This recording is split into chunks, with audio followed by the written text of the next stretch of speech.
Welcome! The topic of this screencast is translanguaging pedagogy and, in particular, the learning strategies which teachers can adopt to promote multilingualism in primary school.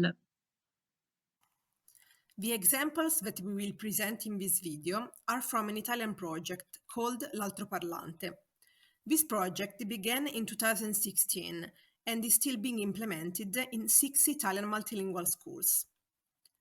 The project combines different multilingual approaches: translanguaging pedagogy, the pluralistic approaches of the Council of Europe with specific references to FREPA CARAP, and the identity text approach, developed in the Canadian context to support multilingual literacy.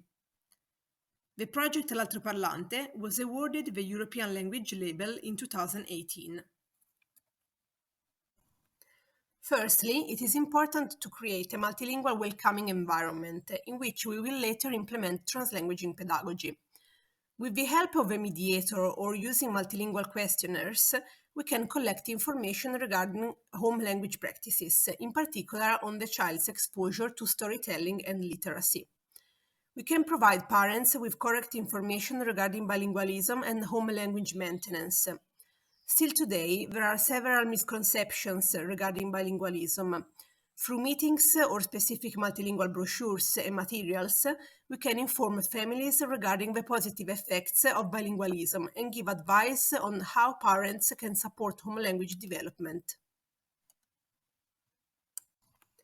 With the collaboration of families and mediators, we can transform the linguistic schoolscape of our classrooms and schools, making visible linguistic diversity.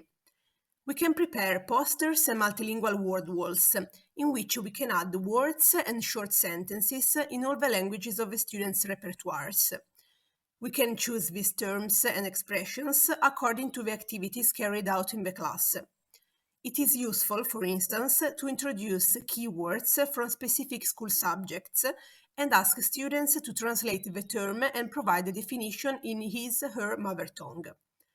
We can also compare the different terms across the languages of the class in order to find similarities and differences and stimulate metalinguistic awareness.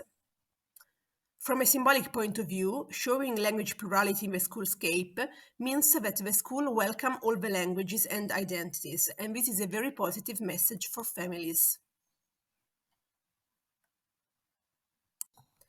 Parents' involvement is also essential. In l'altro parlante project, parents participate in weekly bilingual storytelling sessions and support teachers providing the necessary translations. It is important to choose picture books with formulaic expressions and repetitions in order to keep children's attention. We can ask children to clap their hands or play a bell when they hear a specific keyword, like the name of animals of a story.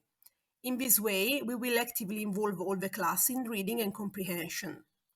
If families do not have picture books in their mother tongue, we can consider also online resources, like the website Storyweaver, which collected hundreds of stories in several languages. For primary school, it is particularly relevant to design post-reading activities after the reading session with parents, in order to develop multiliteracy and metalinguistic skills. In order to design our learning unit, we can refer to the Translanguaging design cycle produced within the project CUNY-NICEB. At the beginning, in the Explorar stage, it is important to provide the students with a rich input, which can be already multilingual or in the school language, according to the topic, to materials availability, and to the objectives we identified. In the Evaluar stage, the students will analyze and manipulate the input, also in a critical way. If the students are working in groups, which is highly suggested, we can create bilingual groups, school language plus one home language, monolingual groups, each group working through one different language, or multilingual groups.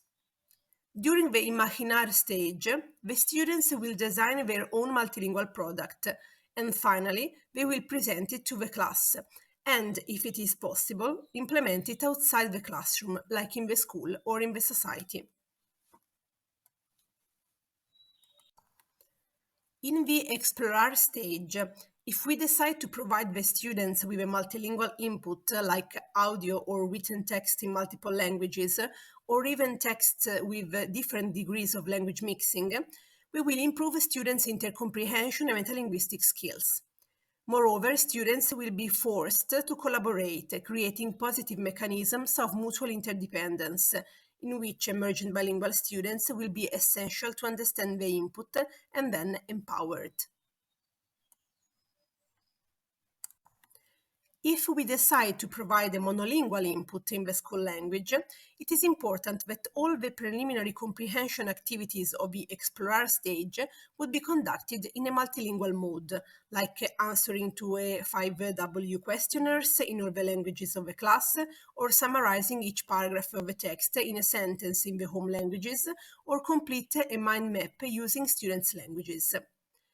After these comprehension activities, we can move to the evaluar stage, in which we can ask students more cognitively engaging tasks, like selecting specific information and explain them in their home languages, providing a comment and motivate their position towards the topic using all their languages, summarizing the whole text in their home languages, and so on. The multilingual product that students will create and present at the end of a unit can be a multilingual text, a video, an oral presentation, a performance, or other forms of multimodal and multilingual materials. The presentar stage is particularly relevant because the students will introduce their product to their peers using all the languages of their repertoires. The class can comment the product, propose corrections or improvements, and all this classroom interaction can be in all the languages of the class. Thank you for watching this video. You can download the slides in PDF format.